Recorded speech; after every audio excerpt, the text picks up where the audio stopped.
Okay, in this video, we're going to walk through the quick filter, which is the 5-day tryout that we want to walk potential employees through. We're going to apply this to Sean in the case study, and then obviously you're going to be able to apply this to your business as well. So the overview, the introduction to the quick filter process is really we want to set the expectation that employees are going to earn 15 to 30% above their base pay. That is our expectation when we hire them, that they're going to earn this incentive pay, that we want to pay this incentive pay, that we want employees who are going to work hard, take care of our customers, and be reliable. And that's why we've set this game up to begin with.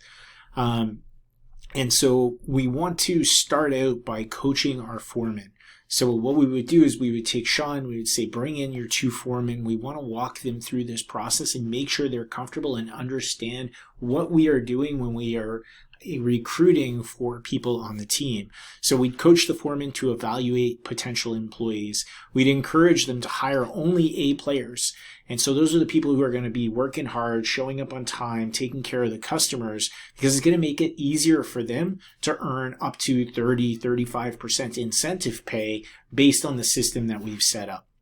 And again, we want to let them know that when we recruit somebody into the business and they train them and they do a good job and they recommend this person moves up, we're going to take them and we're going to put them either into a co-foreman or a foreman position, but it's not a penalty against the foreman. We actually want to incentivize that foreman to have that happen. So we'll communicate that we would provide a bonus if we take one of their employees to start another crew, so that not only do they get paid well in terms of the incentive for being the foreman, they get a higher portion of the bonus, they also get a portion of money for training and creating future foremen and co-foremen. So that's an important part of this process, making sure that Sean's team understands that. And when you're applying it to your business, same thing. You want to make sure that your foremen understand that it's in their best interest to only hire A players and that they should train them. And when they train them, you'll give them a bonus when you pull them off their team and put them into foreman or co-foreman position.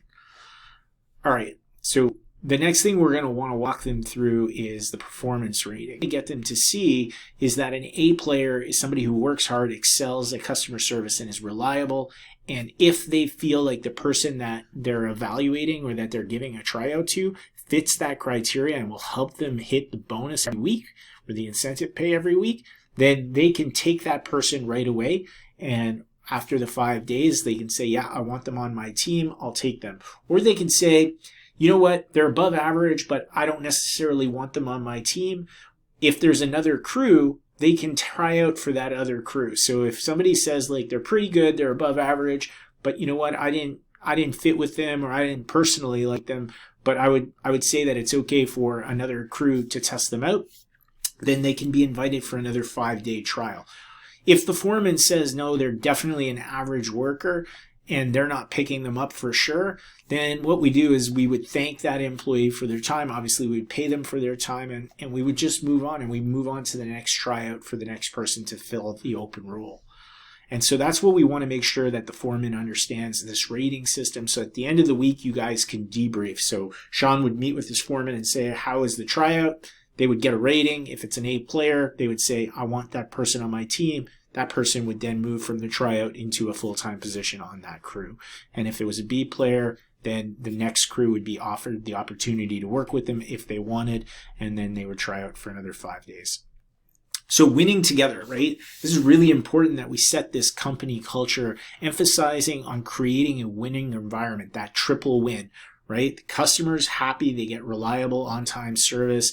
The employees are happy because they get paid an incentive pay, they're appreciated, and they're working with other A players. And the company wins because we have happy employees, happy customers, and we're making more money as well. So it's a triple win. That culture is really important that we really foster that. So foreman empowerment, again, we want to make sure that the foreman understands that they're going to select their team members, and they're also going to remove poor performers. So they're empowered to make those decisions. We want them to do the tryouts. We want them to pick the A players for their team.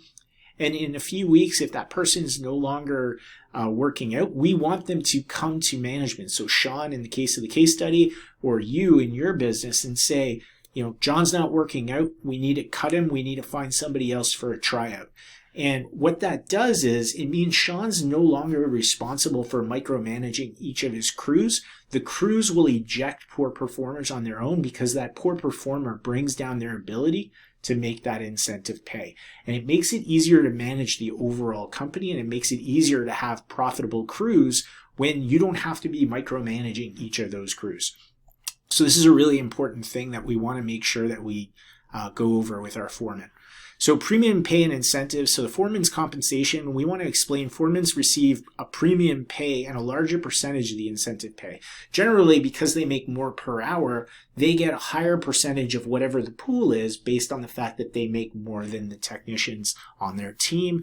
And so as soon as they see that, they realize that it is in their best interest to make sure everybody on their team is an A player so that they can continue to get this higher pay. There's alignment. We want to emphasize that the program is designed to reward the foreman for hitting their numbers and developing their teams. And so as they start to see that, they'll step into that leadership role and they'll develop future leaders, which is great. And then the increased buy-in by demonstrating how the program benefits the foreman offers them a way to earn more money, which essentially is what people want. That, A players want to show up, they want to do good work, they want to work with other A players, and they want to make more money. They're no different than you or me or anybody else. We all want to be able to make more money for doing good work. This just gives them the vehicle to have a ownership over their crew where they have a way to make more money. All right, so in additional incentive programs, this is something else that we go over with foremen. So the exploration of other incentive programs for increasing pay. This could be like door knocking the doors around a house that they're working on. So they may go and say, hi, Mrs. Smith, we're working on, Jane's house next door where our trucks are going to be out front. We're going to try to keep the dust to a minimum. We're going to try to stay out of your way. If you notice that a truck is blocking you or something's going on, feel free to come let us know. We'll move it or make it right away. In the meantime, we're doing some work in, your neighbor's crawl space. Just wanted to see if you had any concerns or any issues, or if you'd be interested in having us crawl in and check it out and give you a free quote if there's anything that needs to be done, right? By creating an incentive for your employee, whether that's the foreman or the co-foreman, to go and do that, they're going to be in a situation where if they land more work, they're adding value to the business and you're willing to give them a bonus for doing it. So anytime we can find value-driven opportunities like that, we really want to put them in place because it gives the employees the opportunity to act like owners, look for ways to add more value. And when that value materializes for the business, we're able to give them more money. And again, that makes happier employees who stick around longer. It creates that culture of win-win-win, which is exactly what we want to have on a profitable crew.